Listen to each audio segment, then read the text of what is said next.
Green evening to everyone, and a warm welcome to all our participants, student, academic professional, and the industry expert joining us today for a special event. I am Dhanush, honored to be a host for today's event. IGN debate series one. Now I am telling you about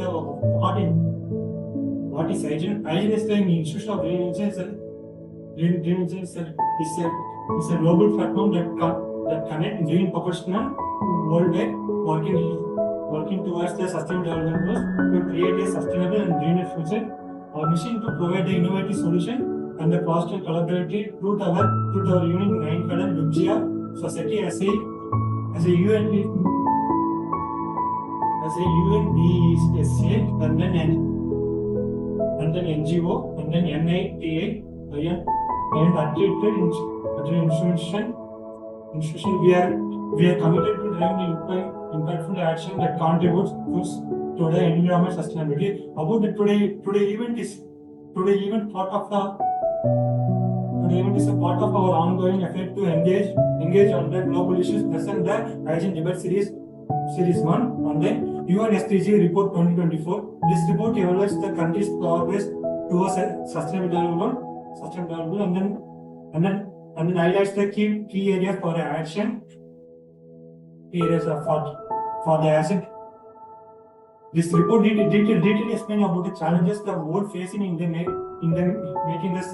making sustainable towards achieving the SDGs. The report also highlighted where action must accelerate, particularly in the critical area underpinning the SDG progress, climate change, peace and security, inequality among between the countries. Our debate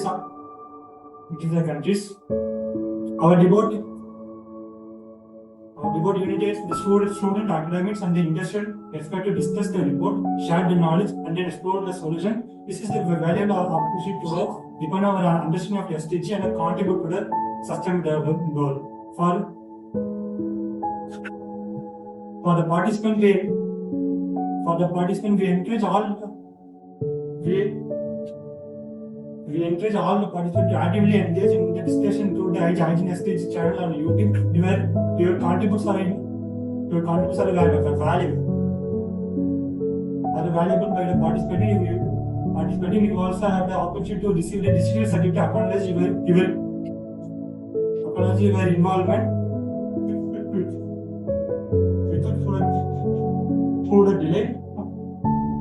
Without delay will introduce our listener panels for the event. Dr. Elja as the president of the IGN, he has been instrumental in leading numerous initiatives and focused collaborating that drives our mission further. Please join me in welcoming Dr. Elja to lead the today debate session. Thank you, Dhanush. It was a very happy start today. So hope you all already traveled through the IGN activities. So the Institution of Green Engineers connecting people across the globe for green action, and you all know that we are working for green sustainable development goals, in which we come out with a lot of actions related to that. We had several vertical. In that one vertical, we have the concept of energy saving clubs, which align with SDG 7, SDG 13 and SDG 12, responsible consumption and production.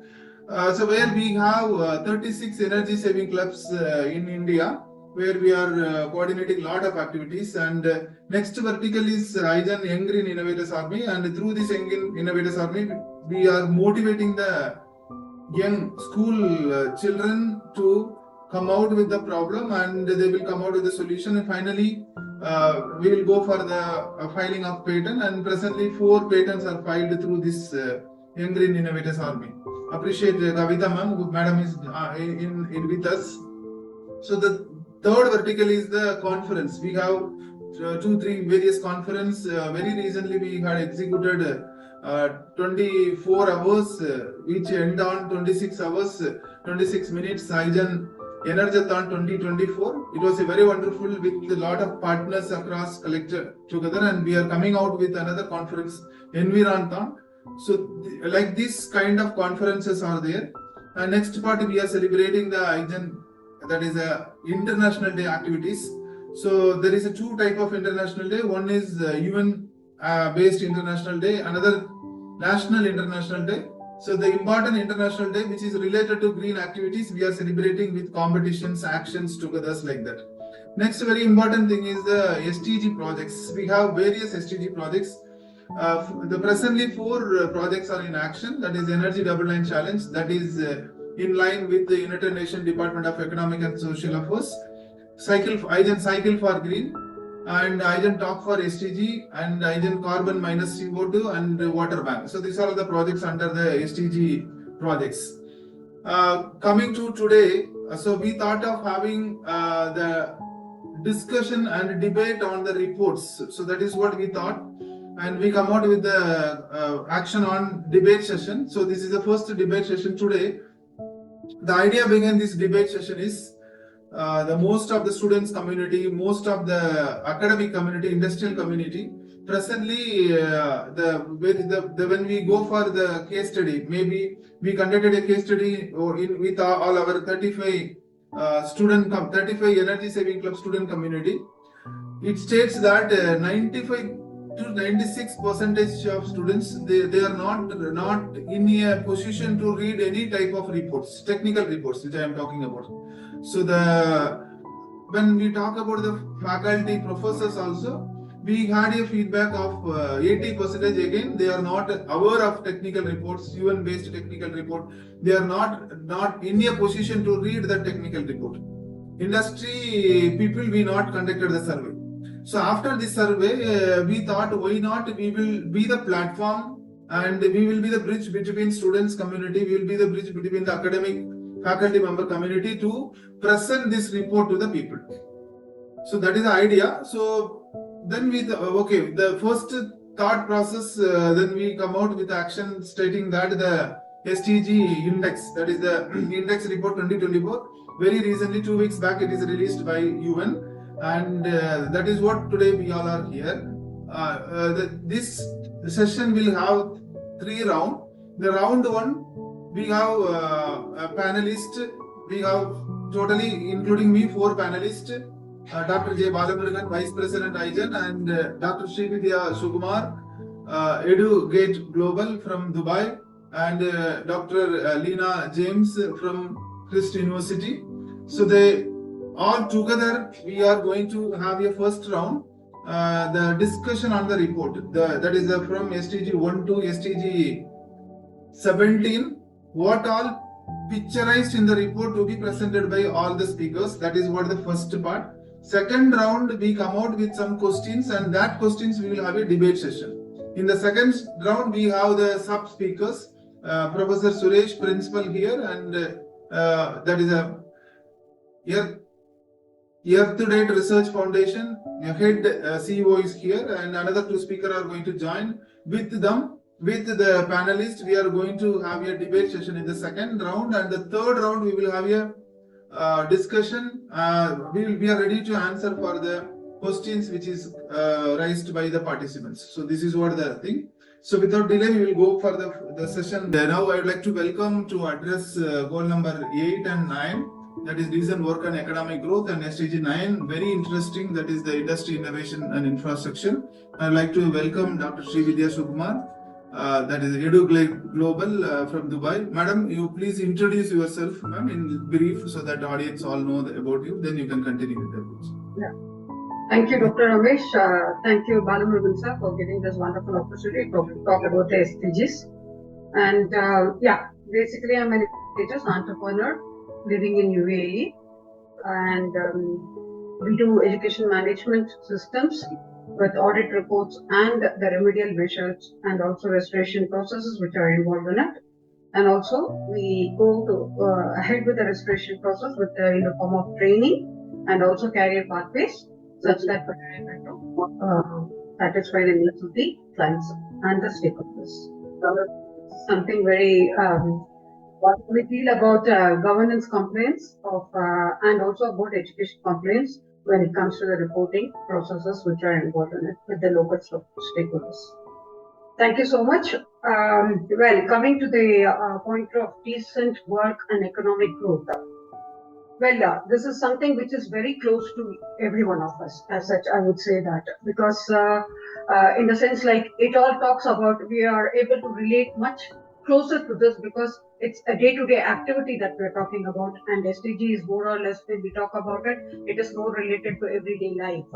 So, achieving SDG 8 in Asia that demands businesses to end exploitative labor. Why do I use the word exploitative labor? It's something which is very crucial, which the world has started looking into it these days with the practices that are being involved in it, especially in industries relying on the informal sector. That is, it relates more to the net zero aspect of it, with the net zero targets when it comes to the economic growth. And when we talk about the net zero targets also, it is kind of thing that a few things that we would like to take it forward when we talk about the overview of SDG 8. Promote sustained, inclusive, sustainable economic growth. This is the actual target which was given to SDG 8, with full and productive employment and decent work for all. Where the key objectives that the countries are asked to work on is the sustained economic growth. That's the first line that is talking about in the goal factor. Achieve higher levels of economic productivity through diversification. Means if something is not suiting, you can diversify your line with the technological upgrading and the skills and the innovation. So you will be able to attain sustained economic growth, keeping in par with the requisite qualities and the skills which are required to upgrade yourself to be in the market trends. Then, when it comes to the sustained economic growth, then the second point which comes in red is that inclusive economic growth.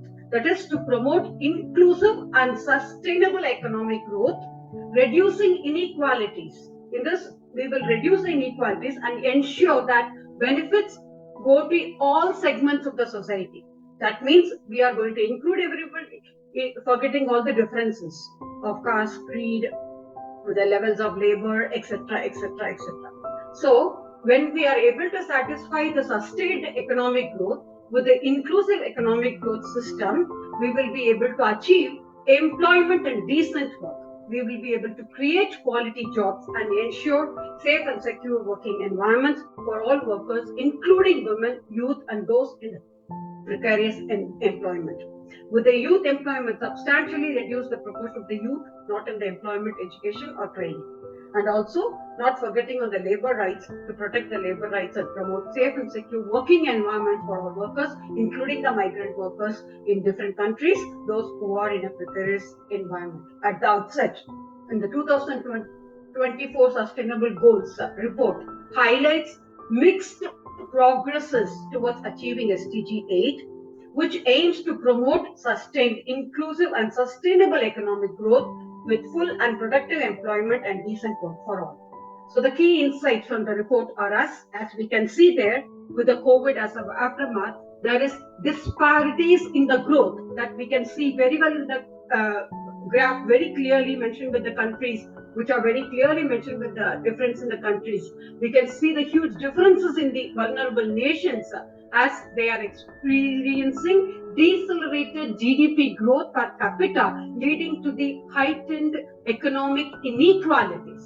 So, how to adjust or how to satisfy or how to combat with these disparities in the growth which are being prevalent in the vulnerable nation, that has been set as the first target for all the countries. So when it's such a case, why does it even arise? Why the situation arises that the challenges which are in the job creation, the progresses which are in the job creation, people are, as we know, people are all engaged in different kinds of work without knowing exactly what is being the trend. As we know, the main thing is which comes to our mind is the AI. Are we AI competent? So if there is an incompetency which is being consistently prevailing in that, necessitating the support in several regions to facilitate the provision of the visible employment opportunities, such that we will be able to inculcate skills which are there, and people will be able to imbibe all those competencies and prove and work for economic volatility. In the sense, persistent global economic trends and uncertainties continue to impede the realization of the SDG targets. So these are the three major threats that we can see, which has been listed in the first three paragraphs. That is, disparities in the growth and challenges in the job creation and economic volatility. So our key takeaways from these include that many of the most vulnerable countries that we can see in the graph very clearly are experiencing slower per capita GDP growth compared to the advanced economies. So some of the examples that we can always look into it, and so that the employment and the decent work in progress remains uneven in these countries, with significant challenges in creating sufficient and decent jobs which are available for all the cadres. So thereby it is affecting the global economic trends with ongoing economic uncertainties and inequalities that are impacting the achievement of the targets under SDG 8. So when we do this, exactly what all things that we should keep in mind is that when we talk about the SDG 8, if I'm allowed, I can just give you the briefing of it. Over the whole report shows the progress of the past 25 years. Number of workers who have been living in the extreme poverty has declined dramatically despite the lasting impact of 2008. See that we can see the graph which is moving from 2008 economic crisis and the global recession part of it, which is not compromised at all. And in the developing countries, the middle class now is able to make a 34% of the total employment, and the number has almost tripled from 1991 to 2015. That's what the graph shows. However, as the global economy continues to recover, as we are seeing the slower growth, widening inequalities, and also not enough jobs to keep up the global growing labor force, according to the Internal Labour Organization, more than 204 million people were unemployed in the year 2015. So from there, we are trying to make the progress. So the SDGs promote, SDG 8 is targeted to promote sustained economic growth with higher levels of productivity and technological innovation. So technological innovation is the one which is going to be the stress area, or which is going to be the target, which is the key target which is being stressed over there. Encouraging for entrepreneurship and job creation are the effective measures to eradicate the forced labor or the slavery or the human trafficking, which are the threats which are being prevalent in the vulnerable countries. With these targets in mind, the goal is set to achieve the full potential and productive employment and decent work for all men and women by 2030. So moving ahead, like with this, so far now, what certain statistics which we can take from the report is that 5%, as it is estimated, 172 million people worldwide were without work in 2018, an employment rate of 5%. From there, it has been gradually moving, and as a result of the expanding labor force, the number of unemployed is projected to increase by 1 million every year and to reach 174 by 2020. And by about, again, moving ahead with 700 million, some of the million workers lived in the extreme and moderate poverty in 2018 with less than US dollar of 3.20 per day. So this is again set as a target, saying that at least they should be able to get at least $5 per day. So moving ahead, like with again coming to the gender equality, women participation in the labor stood as a 48% in the 2018, when it compares to the 75% for men. Around 3 in 5 of 3.5 billion people in the labor force in 2018 were men, and overall 2 billion were informed unemployment in accounting for the worlds. That is what is the required. So when it's such a case, what are the restorative measures that are given as the goal targets is that sustained per capita economic growth in accordance with the national circumstances, and in particular at least 7% of the gross domestic product growth, that is global GDP per annum in the least developed countries. So And moving ahead, achieve high levels of economic productivity through diversification. Now, how this can be, global GDP can be achieved. Sorry, I'm going to the previous point because how this can be achieved, because people should start, that is why the stress of MSMEs and SMEs come into action. That is, people should starting their own businesses, their own startups, such that they are all able to work on their own businesses, make their own business, and they become entrepreneurs, such that each one will be able to contribute to this global GDP factor which is being involved, though at a national level and later on to the international level. So when we do this, we will be able to achieve higher level of economic productivity through diversification and technological upgrading and the innovation, including through a focus of high value added and labor intensive sectors. So moving ahead, what is actually required at the national and the international level, that's what is addressed in the third part of it, is that promote development of oriented policies that will support productive activities, decent job creation, entrepreneurship, creative and innovation, and encourage formalization at the growth of micro and macro and medium-sized enterprises, including access to all the financial services which are being involved. So thereby, we will be able to improve progressively through 2030 with the global resource efficiency in consumption and production of the endeavor to decouple the economic growth from the environmental degradation in accordance with the 10-year framework of the programs of sustainable consumption and the production which is being therein, with the developed countries taking the lead. Very importantly, with the developed countries taking the lead. As Dr. Ramesh was mentioning, if anything which is being very good in the other country, we will be able to borrow the systems from them, their assistance from them, such that we will be able to help the people, the vulnerable countries which are trying to make the progress, which are trying to really combat the situation. So by 2030, we will be able to achieve the full and productive employment and decent work for all men and women, including for young people and persons with disabilities, and equal pay for all work with the equal value.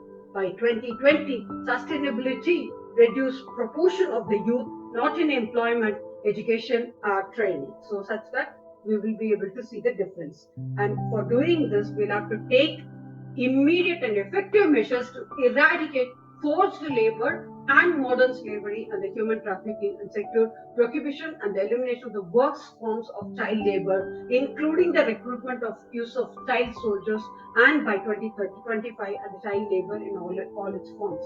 So I think many countries like India has been following these systems and they are in place. Especially people are highlighting more about certain countries from Africa that child labor is being a part of it, that we all know very well. But still, how to really get out of this situation is what we need to work on as we are as educators or as moderators and as thinkers about the sustainability solutions.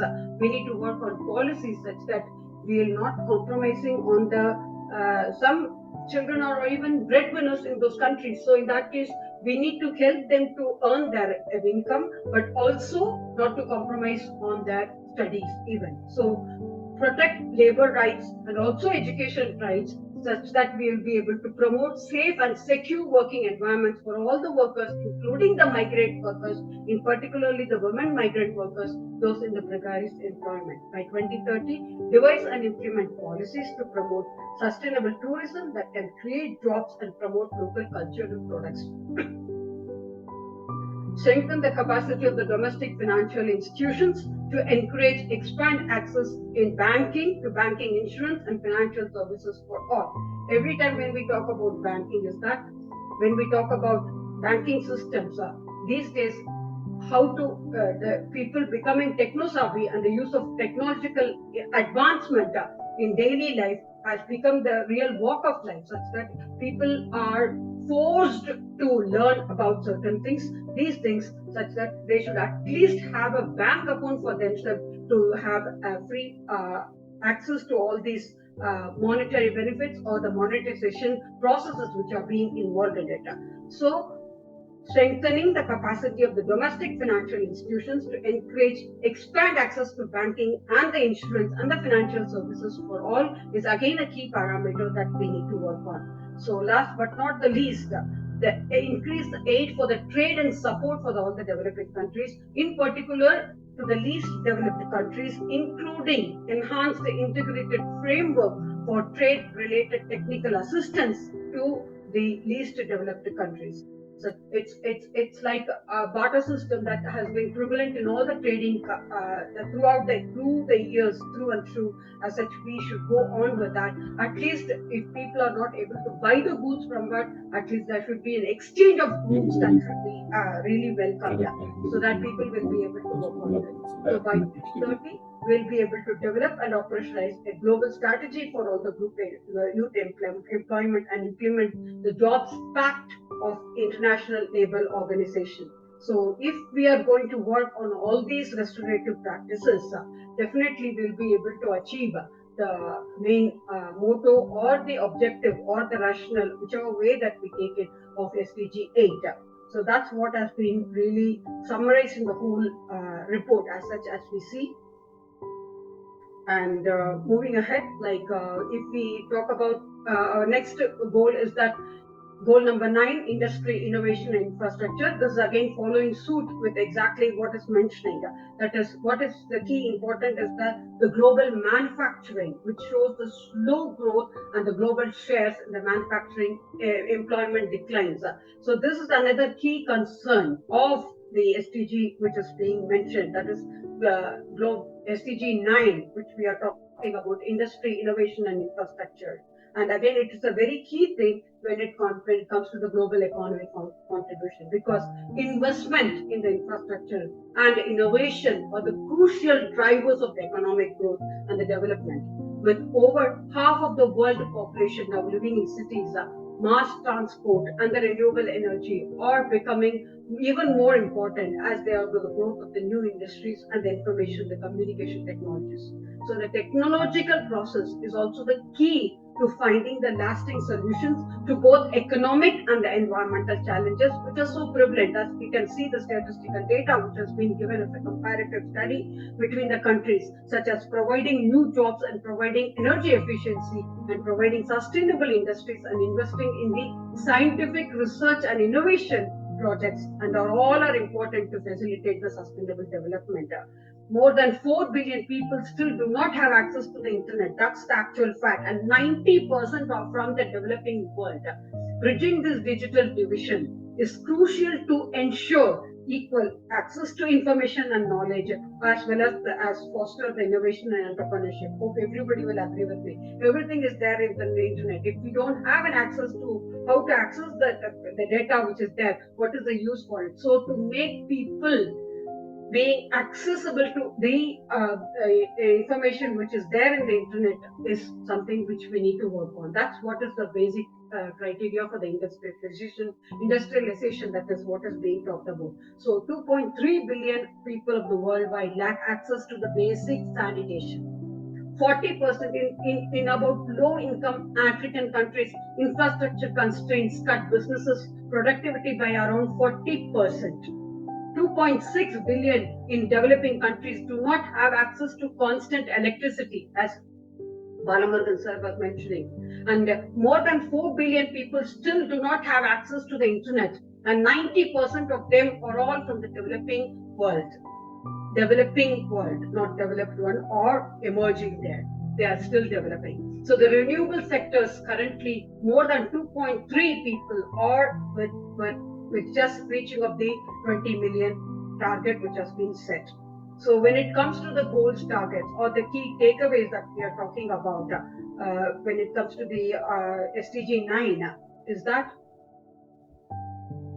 the key insights of the goal with the industry and the innovation structure is to develop quality resilient infrastructure. What do we mean by that? Quality resilient infrastructure is that we aim to develop quality, reliable, sustainable, resilient infrastructure, providing the basic needs which is for the regional and the trans-border infrastructure to support economic development and human well-being, with a focus on affordable and equitable access for all. So to achieve this, such a big infrastructure that we're talking about, regional trans-border infrastructure with economic development and the human well-being and with equitable access for all. What is the first key thing is that being stressed in our goal, key takeaways is that promote sustainable industrialization. That the goal is to promote inclusive and sustainable industrialization by 2030, significantly raise the industry's share of employment and GDP, the gross domestic product, in line with the national circumstances, and double its share in the least developed countries. So, and the key thing is that which nobody should compromise is double its share in the least developed countries. That is, in countries I'm not purposely taking names of certain countries because this is a universal forum, this is a global forum where people should not get offended. That's why I'm not taking the name of the country. Sorry about it. And second pointer is that to foster innovation. Goal 9 seeks to enhance scientific research, upgrade technological capacities of the industrial sectors in all the countries, in particular developing countries, including by 2030. Thereby encouraging innovation and sustainability, increasing the number of research and development projects like us. What we are doing today is the research work. Keep talking about it. It's like sharing best practices, sharing knowledge, such that the workers per 1 million people and the public-private research development is spending. So this is what is the thing that we need to work on to foster innovation. Third parameter is that to increase access to ICT and internet. A key target that is to significantly increase the access to information, the communication technology, and to strive to provide the universal and affordable access to the internet in at least the developed countries by 2030. Such that support developing countries. Goal 9 emphasizes that the need to facilitate sustainable and resilient infrastructure development in developing countries through enhanced financial, technological, and technical support to African countries and least developed countries with the landlocked developed countries and small island developing states, etc., etc., etc. So these are the states, these are the areas that we need to work on. And while doing this, adopt clean technologies. That means, as Dr. Ramesh was mentioning, data handling is the key thing. As we know, this is a very crucial thing that people are it's very good. It's more like a science. Science is too good and science is always returning. It's more like a knife. So when you have the data, adopt clean technologies by 2030, aim to upgrade infrastructure and retrofit the industries to make them sustainable with increased resource efficiency, with proper data handling systems and greater adoption to the clean environments and sound technologies and industrial processes with the cyber check and sustainability which is being involved in this process. In summary, this Goal 9 is focused on building resilient infrastructure, promoting inclusive and sustainable industrialization, and fostering innovation with a particular emphasis on supporting developing countries and adopting clean technologies. So our key takeaways when it comes to the industry innovation infrastructure from SDG 2024 SDG report is that develop quality resilient infrastructure. This is the basic thing, such that we will be able to include regional and trans-border to support economic development and human well-being with a focus on affordable and equitable access for all. Promote sustainable industrialization, foster innovation, increase access to ICT internet, and support developing countries and adopt clean technologies.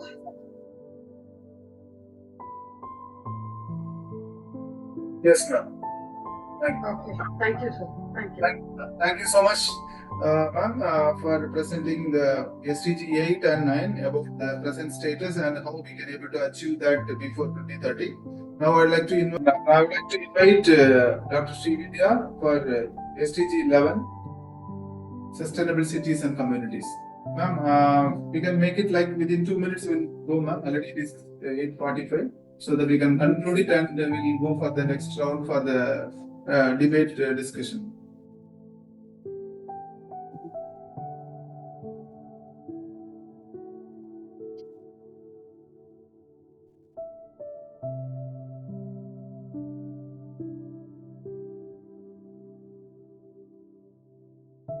Please Sure. unmute. Well noted, sir. Well noted. Thank you, ma'am. Thank you. So, sustainable cities and communities. So, in the broad sense, like what does sustainability mean? It's the ability to maintain and support a process that is continuously over time. So, it's not going to happen in a day or two or in the near future. It will grow. It will just happen gradually. So, that is what is the whole thing that we need to look into when we talk about sustainable cities. And moving ahead, the goal of sustainable cities and communities is that what does it main thing is talking about is that by 2050, 2/3 of all humanity, that is 6.5 billion people, will be urban. That is more than half of us live in cities, though. Sustainable development cannot be achieved without significantly transforming the way we build and manage our urban spaces. So it's basically related to the process of urbanization. So the rapid growth of the cities result in raising population and increasing migration. That has led to the boom of the megacities that we have seen, especially in the developing world, and the slums that are becoming more significant. That is a significant feature of the urban life. So moving ahead, the making cities sustainable means creating career and business opportunities that have been discussed through, and becoming safe with safe and affordable housing and building resilient societies and economies. It involves investment in public transport, creating green public spaces, and improving urban planning and management in participatory and inclusive ways. So when it comes to that, going through from the year 2018, 4.2 billion people, that's what is the target that we have looked into. That is 55% of the world population lived in cities. By 2050, the urban population is expected to reach 6.5 billion. And cities occupy just 3% of the Earth's land, but account for 60 to 80% of the energy consumption and at least 70% of the carbon emissions. And third point, which is again very crucial, is 828 million people are estimated to live in slums, and the numbers are keep on rising. So in 1990, there were about 10 cities that with 10 million people or more. By 2014, the number of the megacities rose to 28, means 28 million, and was expected to reach 33 by 2018. In future, 9 out of the megacities will be in the developing world. So with all these things, what we need to sum up is that what we are here to sum up with the sustainable cities and the communities is that, sorry, our intention is not to give you an alarming picture, but still, this is what is the actual key factor that we need to look into when we talk about sustainable cities and communities. So the first point is that urbanization and the sprawl cities are sprawling faster than the densifying. By between 2000 and 2020, the cities have expanded to 3.7 times faster than densified, with a global sprawl averaging 5.6% annually compared to only 1.5 densification. So, balancing sustainable development by 2030 will require consistent effort to curb urban sprawl at the local, subnational, national, and international levels. So that's what is the thing. And access to public spaces and services is a key thing. Again, the third point which is being stressed is that access to open public spaces is notably deficient in the least developed countries, that is LCDs, where fewer than 3 in 10 people can conveniently reach such areas. So transport is becoming a problem. So we need to work on the transport affordability also. In high performing regions like countries like Australia, New Zealand, North America, and Europe, approximately 6 to 7 out of 10 urban residents enjoy convenient access to open public spaces. As we know, the fastest trains, the metro trains, which are being so common, the trams, which are so common in these countries, that has to be made prevalent and made available to the people who are there in the vulnerable countries or the other countries, that the emerging countries that we are talking about. So disaster resilience, when it comes to on an average of 104,049 critical infrastructure units and facilities were destroyed and damaged by disasters annually from 2015 to 2022. That we know exactly with the earthquakes and other things. So disasters also to be disrupted over 1.6 million basic services, including education and health services each year. So the restoration processes have to be proactively thought and be kept as a safety measure which are being there. So, however, the low-level risk governance has improved in the recent years, with about 106 countries cumulatively reporting to have local disaster risk reduction systems in place and in line with the national strategy. So, this is something which is so satisfying. And again, when it comes to that, apart from these things, when it comes to the water pollution, air quality improvement has become a very key challenge, a very big challenge when it comes to the pollution on a 5-year average before and after development of the SDGs, showing a significant decrease, 9% decrease in the fine particulate matter in the global levels, aligning with the World Health Organization air quality guidelines, which is being given in the interim target value of 35 UGM3. So air quality improvement is again one of the parameters that we need to work when we talk about sustainable cities and communities. Then investment and financing, when it comes to that, the most recent and general investment figures for SDG 11 are from 2015 only, registering for about $150 billion in overall funding. The three biggest official development assistance, that is ODA investors to SDG related activities, were Japan, US, and the World Bank, only these countries. So we need to pull in the other countries who can really come and forward with all the contribution. So as of today, there are about 7 public exchange trade funds that has come up, that is ETF, Exchange Trade Funds means ETF, that is focused on sustainable cities and communities, totaling to 663 million in assets under management, USD, with AUM geographically, 47% of the SDG 11 investment comes from the US, followed by Japan with 10%, Sweden with 6.27%, the UK with 6.18%, and Canada with 5.62%. Thank you so much. With that, I need to conclude my key takeaways from the report, and maybe we'll catch on with the rest. Thank you.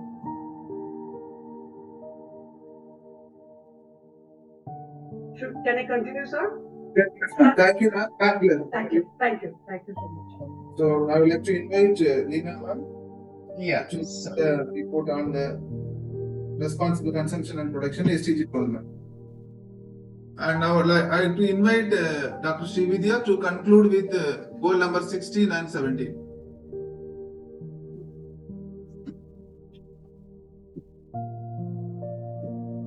Dr. Srividhya?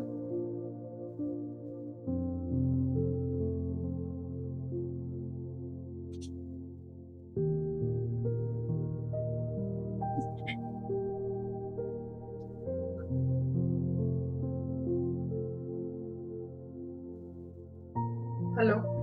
Yes, you can continue and conclude with 16 and 17. 16 and 17. Okay, sir. Thank you. So next, moving ahead, SDG 16 is on peace, justice, and strong institutions. That is, as we all know, SDG 16 is a critical enabler and accelerator for achieving the entire 2030 agenda, as it addresses the foundational issues of promoting peaceful and inclusive societies, providing access to justice, and building effective institutions. So the progress challenges is that as of 2023, only 15% of SDGs were on track to meet the targets by 2030, with SDG falling severely off track. SDG 16 falling severely off track. There have been reverses across the board on targets related to peace, justice, and inclusions, especially in crisis settings. So the power dynamics and the governance power dynamics are at the heart of emerging trends on SDG 16, including the relationship between the citizens and the state and the different arms of the government, state and non-state actors, and the states globally. So the pandemic has accelerated some authoritarian trends and has been used to undermine dissent and target human rights defenders and erode oversight institutions. So inequality and exclusion, equality and social exclusion have increased due to the policy decisions and have disenfranchised targeted communities, reduced social protection and enabled corruption and promoted political fragmentation. All these things are the actual matter of facts and hardships that has been prevalent. So digital opportunities and risks, the rapid move on online spaces during the pandemic has highlighted the potential use of digitalization to improve transparency and access, but also the risk of misinformation and targeting on opposition and civil society and reinforcing on the digital divide.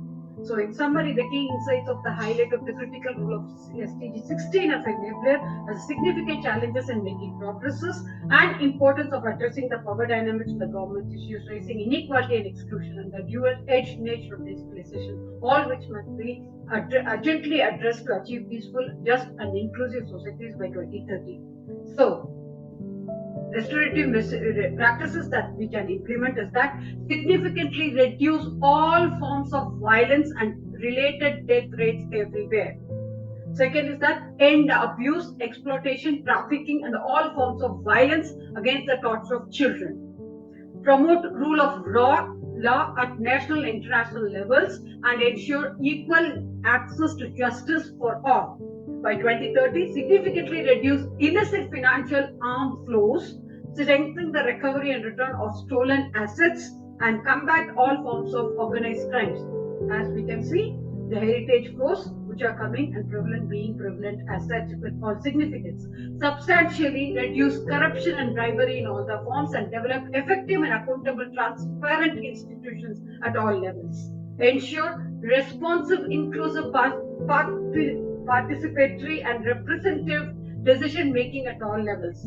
Broaden and strengthen the participation of developing countries in the institutions of the global governance. By 2030, provide legal identity for all, including the birth registration. Ensure that public access to information and protect fundamental freedoms in accordance with the national legislation and international agreements. Strengthen relevant national institutions, including through the international cooperation and building capacity at all levels, in particularly in developing countries to prevent violence and combat terrorism and crime. Promote, enforce non-discriminatory laws and policies for all the sustainable development. So, moving ahead, our next goal is SDG 17, Partnership for the Goals. This is a very key goal as it summarizes the whole thought of SDG 1 to 16 throughout. So the importance of partnership is the one that really makes it happen. It is like Make in India. Make it a SDG is this SDG 17. So it is the importance of partnerships. Achieving the ambitious 2030 agenda requires that we revitalize and enhance global partnership that brings together all the governments, civil societies, and the private sectors and the UN and other stakeholders to mobilize all available resources. So collaboration versus cooperation and coordination. So see all the C's together. Collaboration, cooperation, coordination. SDG 7 does not clearly distinguish, though it does not distinguish between the cooperation, coordination, collaboration, representing the ascending levels of relationship and interdependence. But still, this has to be there. Collaborate, cooperate, and coordinate. For a more nuanced understanding of these concepts will really help us to reach the SDG 17 rational. So, when we talk about collaborative advantages and inertia, while the mainstream research emphasizes on the positive aspects of the collaboration, such as transformation, innovation, and the beneficial outcomes, and the theory of collaborative exchanging ideas, exchanging knowledge, exchanging best practices, highlights the need and considered to be the ambiguities and complexities and tensions involved. As such, we have to really tailor-make it, modify it to the local community requirements or the parameters or the expectations. So the key collaborative elements include the important elements to consider in SDG 17, that is power relations, trust, goal management, organization cultures, and the leadership. Very importantly, these all things which we cannot compromise on, such that people will be able to work together. Addressing these can help in raising awareness of the challenges in achieving the effective collaboration with the Green Keys contribution. The Green Key as a global sustainable tourism program contributes to SDG 17 through its multi-stakeholder partnerships, independent decision making, engagement with the local communities, and the provision of the reliable sustainability data. That is why we could see all the leaders, all the people moving ahead, going to different countries, learning different cultures, patronizing different cultures, accepting all differences, and working in collaboration, working in congenial way, so such that they are all falling into this track of SDG 17. In summary, these key insights highlight the critical importance of partnership, collaboration for achieving the 2030 agenda, the need for more nuanced understanding of the different levels of partnership, and the importance of addressing the complex dynamics which are involved in this effective cooperation. When it is such a case, what has to be worked on with that as a restoration process is when it comes to the finance. The first category is that of finance. Strengthen the domestic resource mobilization, including international support to developing countries to improve domestic capacity for tax and other revenue collection. So this is the first key thing when it comes to the finance part of it. Develop countries to implement fully their official development assistance commitments, including the commitment by many developed countries to achieve the target of 0.7% of ODA per GNI to developing countries and 0.15 to 0.20% of ODA per GNI to the least development countries of ODA. The ODA providers are encouraged to consider setting a target to provide at least 0.20% to the least developed countries. So this is the key thing that we need to work on, that the countries have to work on. Third is that while doing this, mobilize additional financial resources for the developing countries from multiple sources. Assist developing countries in attaining the long-term debt sustainability through coordinated policies aimed at fostering debt financing, debt relief, and debt restructuring as appropriate, and address the external debt of highly indebted poor countries to reduce debt distress. Adopt, implement investment promotion regimes for all the least developed countries. So when it comes to the finance, these are the main things that we need to work on. That is the tax or the monetization of the process which are being involved in it, resource mobilization, and also taking it forward from the developed countries to the underdeveloped countries, which the targets are being given. So second parameter is the technology. Enhance North, South, and triangular regional and international cooperation and access to the science, technology, and innovation, enhancing knowledge sharing on mutual agreed terms, including improved coordination among the existing mechanisms, in particular at the United Nations level through the Global Technology Facilitation Mechanism. That is why what all things that we are sharing here, it has to reach wherever it has to reach, and then only it will be it reaches rational. Promote development and transfer, dissemination and diffusion of the environmental sound technologies to developed countries on favorable terms, including the concessional and preferential terms as mutually agreed. Fully operationalize the technology bank and science and technology and innovation capacity building mechanism for the least developed countries and enhance the use of enabling technology, in particular the information and communication technology, such that we are all in par with the same level and we are able to communicate further. So capacity building, enhance the international support for implementing effective targeted capacity building in developing countries to support national plans to implement all sustainable developmental goals, including the North-South with the triangle cooperation by developing the green skills which are going to be the future of the world. So when it comes to capacity building, instead of just going to the proper conventional way of studies or the schooling or the educational pathway, move on to the green skills such that people will be able to work for their life and life for the worker. As such that the fourth parameter is the trade. Promote universal rule-based, open, non-discriminatory and equitable multilateral trading system under World Trade Organization, including through the conclusion of the negotiation under its Doha Development Agenda. Significantly increase the exports of the developing countries, in particular with the view of doubling the least developed countries' share with the global exports by 2020. realize the timely implementation of the duty-free and the quota-free market access on a lasting for a least developed countries, consistent with the World Trade Organization decisions, including by ensuring that preferential rule of the origin applicable to the imports from the least developed countries are transparent and simply contribute to the facilitating the market access. When we do this restoration process, there are certain systemic issues that we will be facing. So addressing those issues, policy and institutional coherence comes in the first place. Enhance global macroeconomic stability, including the policy coordination and policy coherence, such that a global policy that has to be established, that has to be generated, that has to be established, that has to be mandated for people to follow when it comes to the trade part of it, the exports and imports, and enhance policy coherence for sustainable development, respecting all the 17 SDG goals that has been delivered as adopted by UNESCO. Respect each country's policy space and leadership to establish and implement policies for poverty eradication and sustainable development. So when we work on these systemic issues, what is the key thing which comes in the next place in the flow of progress is the multi-stakeholder partnership.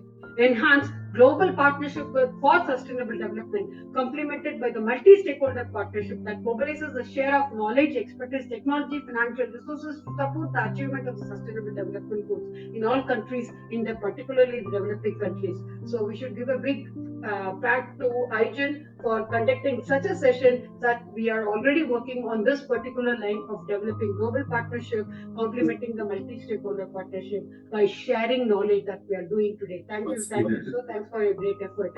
Encourage and promote effective public-private civil society partnerships, building on experiencing resourcing strategies on partnerships, such that it doesn't end on this dais, on this fora of exactly sharing knowledge. It has been taken out, and the implementation process that we have seen, as Dr. Ramesh was mentioning in the beginning of the session. So last but not the least, the data monitoring and accountability. Dr. Balamurugan was mentioning by 2030, enhance capacity building, support to developing countries, including the least developed countries and the small island developing states, to increase significantly the availability of the high quality, timely, reliable data disaggregated by income, gender, age, race, ethnicity, migratory status, disability, geographical location, other characteristics, etc. Irrespective of all this fact, let's work on this data monitoring and data handling with accountability, on the basis of trust and congeniality, which is being prevalent there. So by 2030, building on existing initiatives, develop measurements of progress of sustainable development that will complement the gross domestic product, that is GDP, and support statistical capacity building in all the developing countries. To conclude, not a single SDG is on track to be fully achieved by 2030. If current trends continue, the goals are going to be highly ambitious and will require accelerated process in many areas. Some of the most off-track SDGs, including ending poverty in all its forms everywhere, that is Goal 1, achieving food security and improved nutrition, that is Goal 2, ensuring access for affordable, reliable and sustainable and modern energy for all, that's Goal 7. Regions like African continents and South Asian face greatest challenges in achieving the SDGs by 2030 due to the highest poverty levels, conflict and other developmental barriers which the countries are facing. So to make SDG achievable by 2030, so what are the key things that people have to work on, countries have to work on, is mobilize resources and strengthen partnership, ensure significant mobilization of the resources from variety sources, including enhanced development cooperation to provide adequate means of developing countries to implement SDG programs, facilitate orderly, safe, regular, responsive migration and mobility of people, and encourage official development assistance and foreign direct investment to countries most in need, to improve data monitoring, strengthen the capacity of the national statistical officers and data systems, to ensure access to highly qualified disaggregated data to track SDG progress, conduct regular and inclusive reviews of the SDG progress at national, regional and global levels, accelerate implementation through national action, encourage all countries to develop ambitious national responses and implementation plans for SDG, building on existing development strategies, promote transparent and account scaling up of the public-private cooperation to support SDG achievement, address specific goal challenges, prioritize accelerate process on the most off-track SDGs like poverty, hunger, energy saving, access through targeted interventions. Provide extra support to the regions facing the greatest challenges such as sub-Saharan, African and South Asian countries. So in summary, achieving the great SDGs by 2030 will require a concerted global effort to mobilize resources, improve data and monitoring, accelerate national implementation and address specific challenges facing the most off-track goals of the region. Thank you so much. Thank you so much. Because of this SDG 17 partnership only, we all are here. Rightly pointed out, 2 years before there is no connectivity between you and IGEN, and today we all are here because of SDG 17. Thank you all. Since there is a very already time is the 9:30, so we will be moving. So very happy that all the participants. I think the complete report now we had run through with the complete data. So hope you all able to understood the process of the report. Maybe in future also you can able to go through our live videos. You can able to understood without reading the report. Without reading the report, by watching the video, all the students, community, academic professionals, industry professionals can able to enlighten all the information. That is our idea. And now we like to invite Professor Suresh, Principal. Sir is waiting long time with us. Sir, I will have a question for you. Among the accessible target, only 17% on track. Can it is possible to achieve other 83% before 2030, sir? Suresh, sir? Yeah. Good evening, all. Yes, sir. Good evening, sir. Actually, it was very nice, very enlightening talk. Actually, I'm very happy that not only gender equality in words, but a lot of learned women have spoken. And very happy to see that we are growing. Only thing is, we are going by numbers. It's time that you see you are doing your bit as a part of this global society. Everybody is contributing to SDG. We are creating awareness. Now this is like statistics being told that 17% of the targets are met, and what about the rest? And we are going slow. But I would like to tell, only because of COVID, the world went back. Otherwise, the world was growing slowly. And whatever this disparity between developed and developing or underdeveloped nations was prevailing that time also. Only the awareness about SDGs have come lately. Earlier it was called Millennium Development Goals, and thereafter in 2003 they introduced this term called as Sustainable Development Goals. It is good that we are all growing, and this awareness basically quality of education also one of the goals. I think SDG number 4. People are speaking of quality education. Only because of education, I think we can empower people, and these disparities will shrink over a period of time. So I am of the opinion that this whatever target we should achieve, we have set for ourselves over a period of time due to education. See, one thing I would like to add here is there is something called ESG. I think you might have all heard of ESG. All this funding, and I was hearing that madam also. Who is going to fund this SDG activities and all? Now, if you look at this, all major companies in the world, there is something as ESG rating. The environment, society, as well as governance is looked into.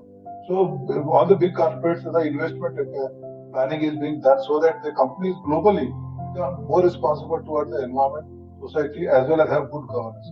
So, I think with a positive note, we should let us be more positive and think that we have taken steps in the right direction, and over a period of time, I had an educational institution, engineering college, but I can tell you, if you give it some 2 minutes, I can tell you, we have initiated a lot of measures. What I had done, as an institution head, what we have done to educate people and how to implement, we have done.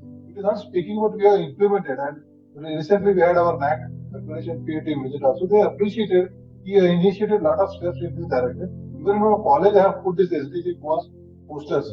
And I'm happy to share that global accreditation like ABET, Accreditation Board of Engineering and Technology USA, as well as in India, you have got National Board of Accreditation and NAC, National Assessment and Accreditation Council. Everybody is serious about this SDG. We have got a Google Developer Students Club, wherein students do the activities of coding and all. Even Google is now serious about seeing that these SDGs are being attained. They have given the problems to the students to come up with solutions for this universal goals. So let us be more optimistic. A lot of activities have been done. Like we have colleges are now implementing solar. It is better. It is the mandate given by accreditation bodies or the even statutory bodies like AICT, UGC, and all that. You go for net zero now. Don't go try to consume energy. Institutions should be self-reliant and they should tap in the renewable energy. We have installed like biogas plant, energy conservation is being done, NSS activities are being here. We are educating people. We have conducted a national conference with our affiliate university, that is Shivaji University, Kolhapur. There are 65 papers were published, and it was an SDG and Industry 5.0. A lot of research is being done, and we have a clean and green campus. Long green land trees are there. A lot of water conservation measures are being done. Green audits are being conducted. Energy audits are being conducted, and we are trying to become a paperless office. And now, because of accreditation, the quality of education is improving. So definitely, the awareness about this SDGs will increase. The governance is being improved, and our students are being taken to trips to actually various places. There in the forest, there is something called Devrai. Dev means God. Devrai forest. The forest is reserved for God, where you have got this Ayurvedic plants, so that these plants are used for the production of medicines and all. So we have to promote sustainable tourism also. I got some few thoughts, very strong thoughts. Basically, we are all this world over. Basically, India is leading. We say that Vasudev, the world is one family. If that is the thought, India has already introduced National Education Policy 2020, and we are all working towards that.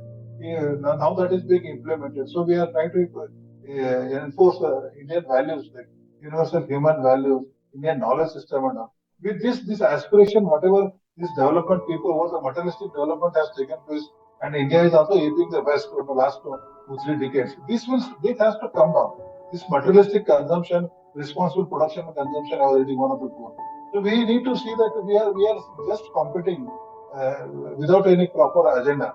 So we should be focused, committed to the nature, and we should live in harmony with the nature. So I think a lot of awareness is happening. LED lights are being implemented everywhere. BLDC fans are into picture. LED screen monitors are come into picture. And daylighting of classrooms is there. All star-related equipment like fridge, TV, ACs and all being used. So a lot of things are being done in all the educational institutions. And happy to see that even Mercedes brand Adidas also I got a pair of shoes. That shoes also there is a recycled plastic there. Even at Mercedes Benz, such a big company, they are also using recycled plastic in their high-end luxury cars. So I think good things are happening. India is also promoting CNG. I think earlier it was LPG, now it is CNG and electric. So this pollution emissions are also being reduced. So a lot of things are happening. I think let us be more positive. Even this government of India, UGC has taken up training of teachers. Actually, Madan Malviya Mission of National Teachers Training. So 15 to 20 lakh teachers are being trained on this national education policy, and I'm very sure that this awareness about one world, one humanity, and we will try to inculcate some good values among the younger generation.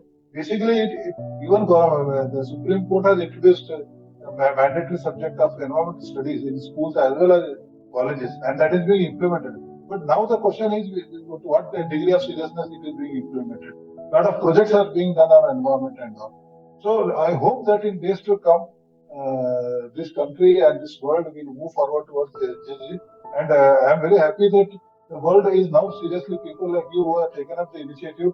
Hats off to those people, and hats off to the ladies who spoke so nicely. A lot of thought is going on to this. We need to conduct a lot of research. Even this Abbott and NBA, they say that students should do projects which are solving the global problems. Engineering curriculum globally should be devised so that the engineer passing out of an engineering institution is able to understand the global problems and solve the problem. That is the agenda by the global organizations. So I hope that whatever initiative you have taken is a great initiative. Thank you for including me in this. I would be very happy to share my thoughts in days to come. But I only want that this should grow, and whatever little contribution we can make from our end, we'll be very happy to share. And I'd like to, as I was Srividhya madam from Dubai, some madam was speaking. I think we should have global collaborations also. This activity has, I was very happy to see that she was so nicely speaking about all these topics.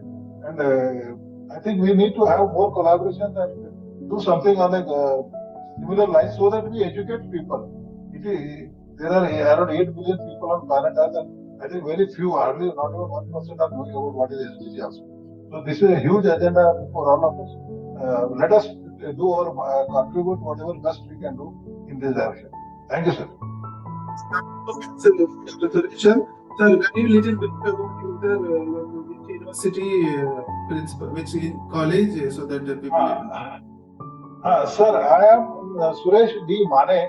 I am principal at Dr. D.Y. Patil Pratishthan's College of Engineering, Salokanagar in Kolhapur, Maharashtra. Okay. So this is running Karnataka only.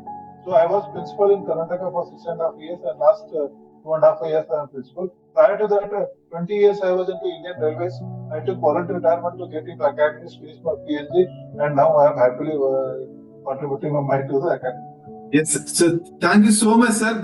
We will be joining together and we will work together, sir. Yes, so sir, you rightly pointed out, this today's session is to go through the report of SDG Index 2024. That is the idea. But we had a good session by goal number 1 to 17, and you given a lot of essence on that. In the positive note, a lot of works are going on. With go through all, we had come out with some action plan here. Can we go for a IGEN SDG best practice presentation inside our country, or like competitions like that? So the idea began. Why not, sir? Why not? Yes, sir. You told that some college, they have very best practice, in particular SDG. They will present it, and that the IGEN will be the platform to take this SDG best practice, and we can like a book we can publish. So that book will be useful for all other academic institutions to follow that. So that we will be the platform to take it forward to support the goal to be achieved like that. So that is a conclusion I want to have regarding this session, sir. Any session? Sure, sir. And IGEN also having a concept called IGEN Green Sustainability Partner Program, sir. It is a partner program. It is a 1-year partner, 2-year partner, like that. In this regard, I will talk to you later. We have 9 different principles. We can, in that one angle is SDG for college, like that. We will have a concept called again 9 implementation. How we can able to integrate SDG into the academic part. Presently, we have Presently, we have 10 partners. We are working on that, sir. We will come back to you regarding that. So I think since we have 6 or 7 questions, but the time is 9:40, so I would like to conclude here. So otherwise, it is not good that almost 2.5 hours over, like a movie. So very happy that Dr. Srividhya and Dr. Leena James. So this all happening because of SDG 17 partnership for the goals, and we will have a final concluding note by each speaker. Then we can conclude. So I would like to have Leena James to the concluding remarks.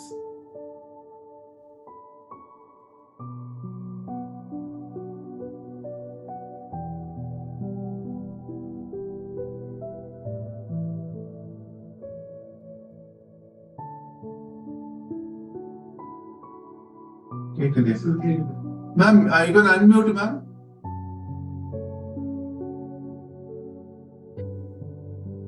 I'm so sorry. I just wanted to say that it was a very fruitful discussion among all of us, and especially the people, those who are looking only on 1 or 2 SDGs. So we got a platform where to understand different SDGs, all 17 SDGs, and the targets of 169 targets, even though we couldn't touch on all that part.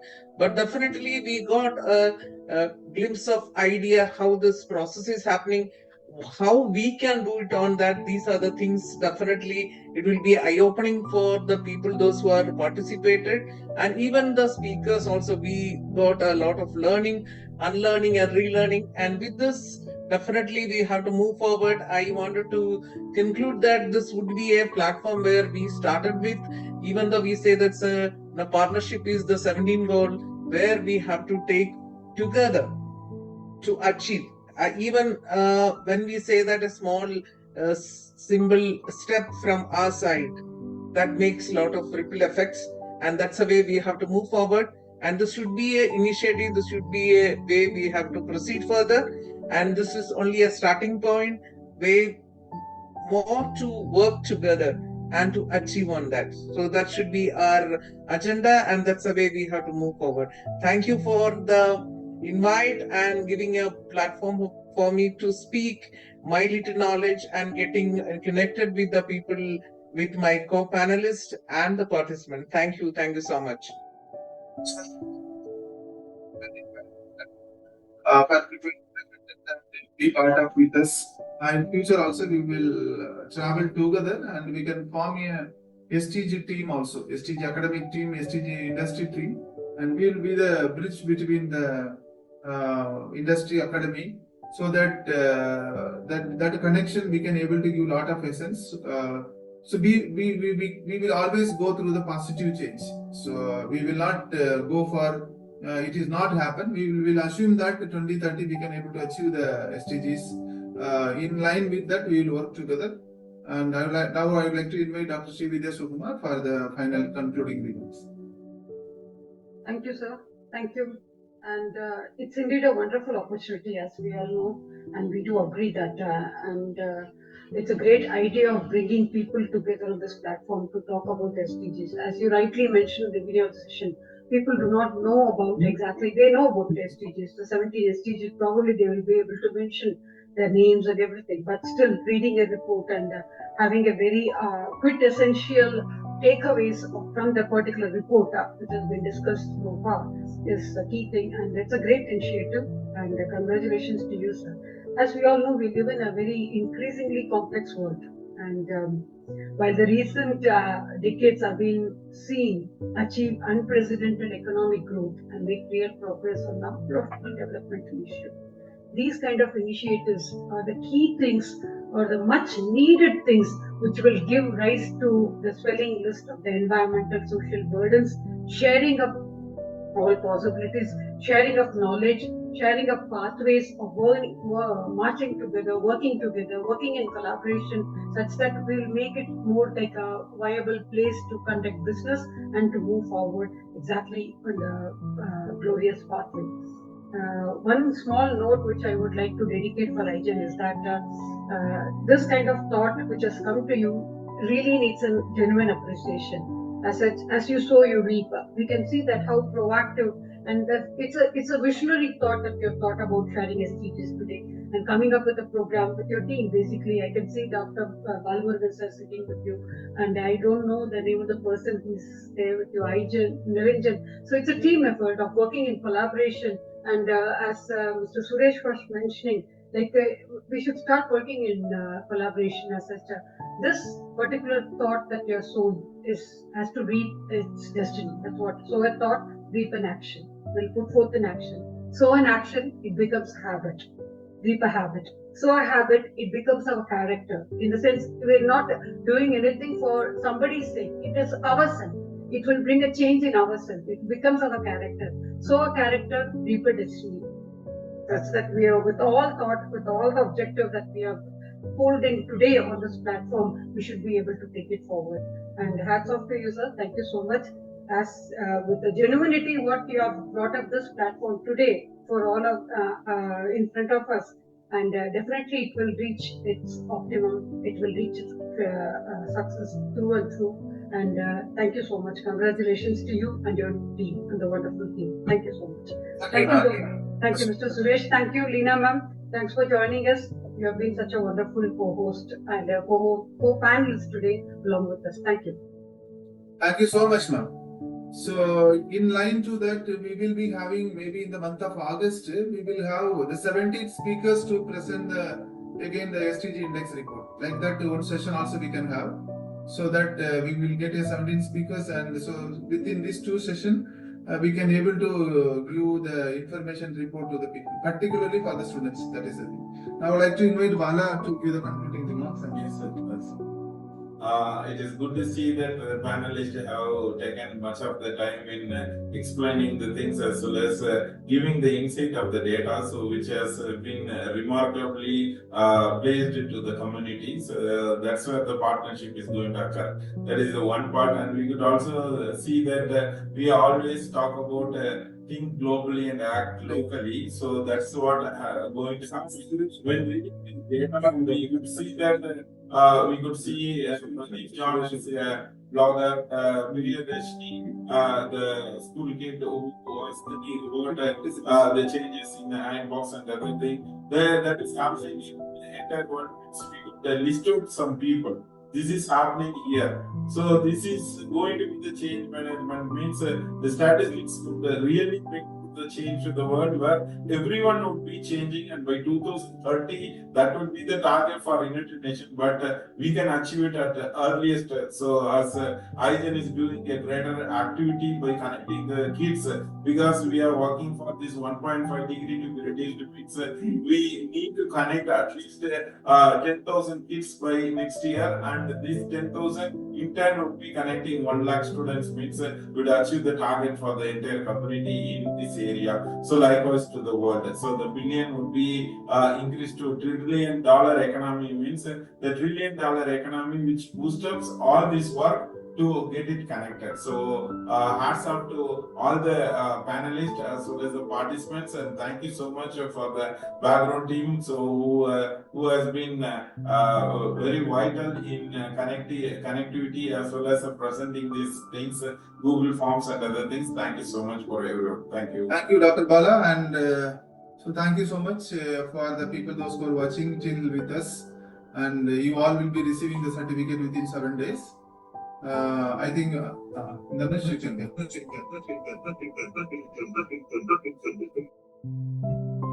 Thank you, Dhanush. Thank you, ma'am. Thank you, ma'am. Thank you, ma'am. Now I invite Dr. Ramesh sir to Dr. Ramesh, the director of IGEN, to give the vote of thanks. So it's a great pleasure to attend this, and it was a wonderful session. So I'm very much thankful to the panelists, starting from Dr. L. Ramesh sir, Dr. Bala sir, and Dr. Srividhya ma'am, and Leena ma'am, and Dr. Suresh sir. It was a wonderful session. So 17 SDG and 17 reports actually. So I think we need to have a one by one event for single SDGs actually. To be elaborately, we need to conclude the data, and we can able to understand the SDG reports for almost large from 2005 until date. We can able to collaborate, and we can able to bring up good data so that we can align ourselves in what way we are working actually. And each college and each member actually needs to know what is the exact scenario where we are, and we are very much in a pathetic condition, we can able to say, because in all 17 SDGs we are lagging each and every country, and no one we have attained the complete SDG. At least 2030 is not too far, actually 6 years only apart, and we are still struggling to achieve even a single SDG in that 17 goal actually. So thank you all, and thank you audience for patiently listening, and thank you the backstage team for conducting this wonderful event. Thank you. Thank you, Niranjan and Hari, Kabilan, and Dhanush. So thank you so much. Thank you all. So we'll have the next debate session with some another interesting topics. So that so this debate sessions, actually we thought of having a very strong debate by 7 or 8 questions. Since there is no time, we can't able to extend for that. Maybe we can have another one day for the sessions like that. Thank you all. Thank you so much. Thank you so much. Thank you. Thank you all. Bye. Thank you. Thank you, Thank sir. you. Thank you so much. Thank you, team. Thank you.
you.